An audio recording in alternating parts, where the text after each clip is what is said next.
Well, the US Secretary of State is calling for a diplomatic push to end the war in Syria. John Kerry says there is an urgent need for countries to come together to find a solution to the conflict, which is in its fifth year. He's been meeting the British Foreign Secretary, Philip Hammond, in London. Nadeem Barber joins us live now from London. Did you get a sense of what the game plan is now, Nadeem? What the two discussed, what it is that they want?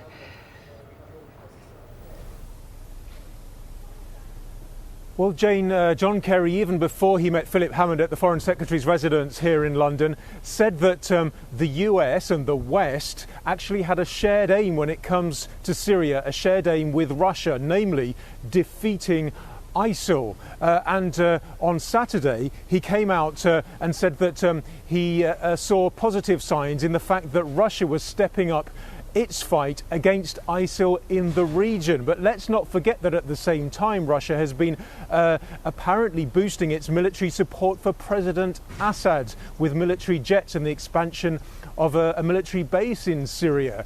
Just in the last couple of hours, John Kerry raised this question: is Assad prepared to negotiate?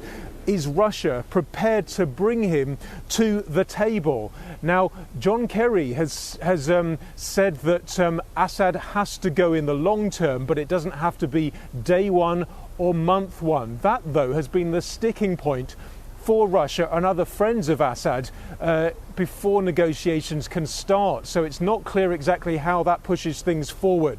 Nonetheless, John Kerry is clear he's determined that things should speed up politically as well as militarily. There's an urgency not just to fighting ISIL, there's an urgency to renewing everybody's effort to find the compromise that can produce the political settlement necessary to bring peace and stability to a Syria that is kept whole and secular, unified, where all minorities are protected.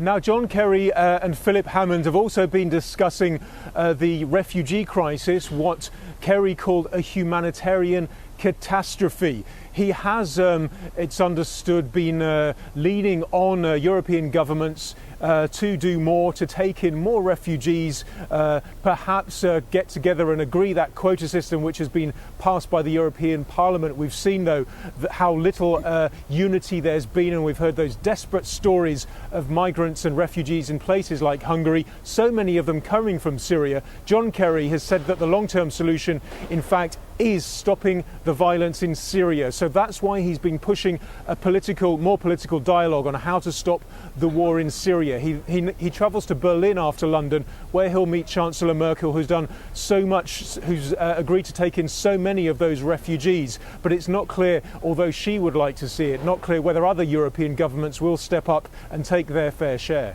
Correct. Nadeem Barber, thank you. Well, Syrian rebels say they've made significant gains in their advances on key villages in Idlib province in the northeast. Dozens of pro-government fighters were reportedly killed in the offensive, as Gerald Tan reports. In the rebel-held Syrian province of Idlib, the fight is on for two villages still under government control. The Fatah army launched assaults on Foa and Kafreya, hoping to break the line of defense. Rebels fired a barrage of mortar shells and were able to take over several checkpoints. But the National Defense Committees of the villages say the attacks were successfully repelled.